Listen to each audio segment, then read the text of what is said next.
করতেছি মহান আল্লাহর নামে, যিনি পরম দয়ালু এবং করুণাময়। আপনারা জানেন যে 22 তারিখে রংপুরে যে সনাতনীদের মহাসমাবেশ হয়,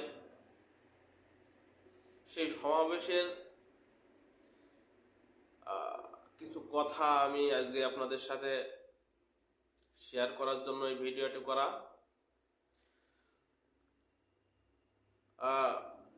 সনাতনীরা বিভিন্ন ক্ষোভ প্রকাশ করেছে। আপনারা জানেন, অবগত আছেন যে বেশ কিছুদিন ধরে এই রংপুরের এই সনাতনীদের সমাবেশকে কেন্দ্র করে বাংলাদেশ এটা আলোচনার ভিতরে ছিল। মানুষের ভিতরে বিভিন্ন ভালো এবং মন্দ দিয়ে চলছিল আলোচনা।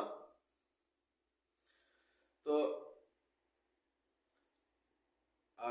22 তারিখের এই সনাতনীদের সমাবেশ ছিল। আমরা সোশ্যাল মিডিয়াতে বিভিন্ন ফেসবুক আইডিতে এবং পেজে লক্ষ্য করেছি যে বেশ সনাতনীদের অনেক মানুষের সমাগম হয় ওখানে। পরবর্তীতে যেটা লক্ষ্য করা গেছে, আমরা নিজেরাও দেখেছি যে কোনো মিডিয়াতে এই সংবাদ প্রচার করতে আমরা দেখিনি। এই যে আক্ষেপ,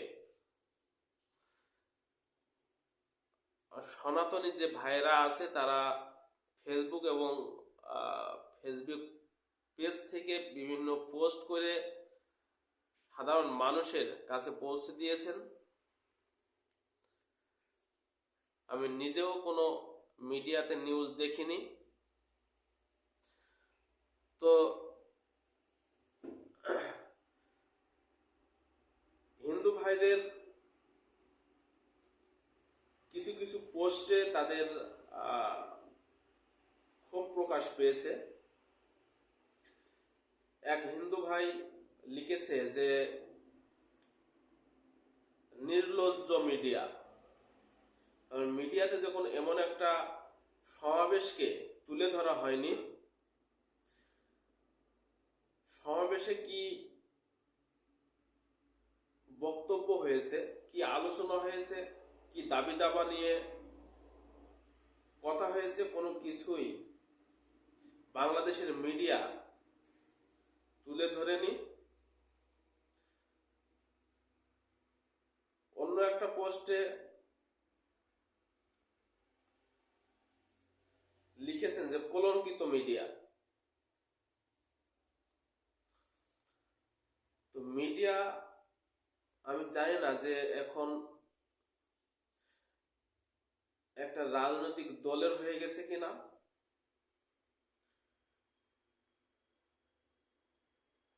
মিডিয়া এমন একটা জিনিস, কোনো অজানাকে জানান দেয়াই মিডিয়ার কাজ। সেই জিনিসই এখন মিডিয়া সম্প্রচার করে না। হয়তোবা কোনো বিপদ হতে পারে,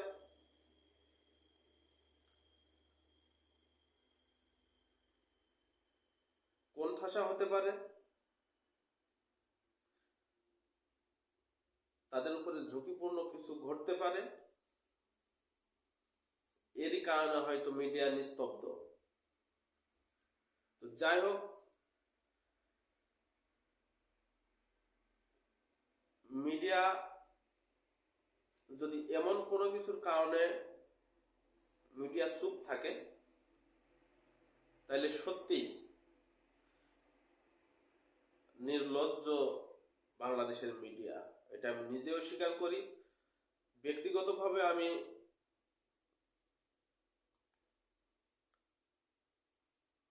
নিজেও মিডিয়া কর্মী। আমি গণমাধ্যমে কাজ করি, সেই জায়গা থেকে নিজের কাছেও লজ্জিত মনে হচ্ছে। যাই হোক, সনাতনী ভাইয়েরা তাদের বিভিন্ন পোস্টের মাধ্যমে জানিয়েছে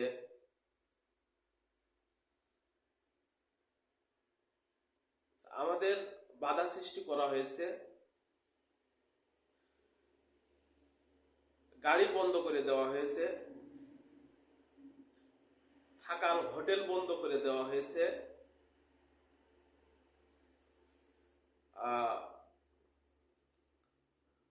পথে তাদেরকে বাধা সৃষ্টি করে আহত করা হয়েছে, তাদেরকে হুমকি দেওয়া হয়েছে।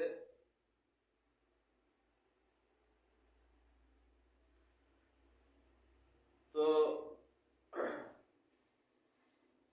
এরপরেও তাদেরকে দাবিয়ে রাখতে পারেনি, তারা সমাবেশে যোগদান করেছেন। তাদের ভাষ্যটা এই যে গাড়ি বন্ধ করলেন, থাকার জায়গা বন্ধ করলেন, যাতায়াতের পথে বাধা সৃষ্টি করলেন, আমার ভাইদের আহত করলেন, যেখানে সমাবেশ করবে তারা বা করব তাদের মতে যে করব, সেই জায়গাটাও পরিবর্তন করলেন। তারপরেও আমাদেরকে ঠেকাইতে পারলেন না। আমি যেটা বলছি, সোশ্যাল মিডিয়াতে তারা পোস্ট করেছে, আমি সেটাই বলছি।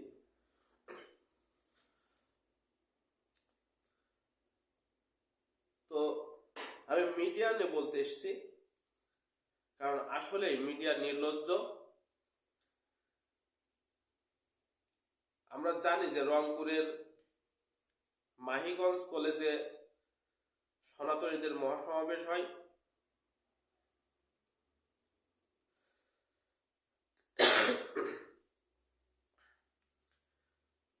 সেই সমাবেশে অনেক বড় বড় মিডিয়া থাকতেও সেখানে কেন সংবাদ প্রচার করা হলো না? এটা একটা সাংবাদিকদের জন্য কলঙ্কিত ঘটনা। এটা খুবই দুঃখজনক।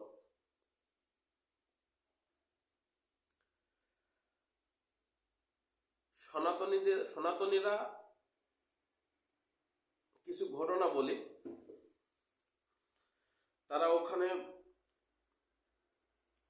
বেশ কিছু দাবি দাওয়া তুলে ধরেছেন এবং প্রথমেই জাতীয় সঙ্গীত দিয়ে তাদের সমাবেশ শুরু করেছেন, জাতীয় সঙ্গীত পাঠ করেছেন, তারপরে আলোচনা শুরু করেছেন, পরবর্তীতে এক সময়ে আলোচনা শেষ হলে সমাপ্তি ঘোষণা করেছেন। যাই হোক, ভালো থাকবেন, সুস্থ থাকবেন, অসহায় নির্যাতিত মানুষের পাশে দাঁড়াবেন।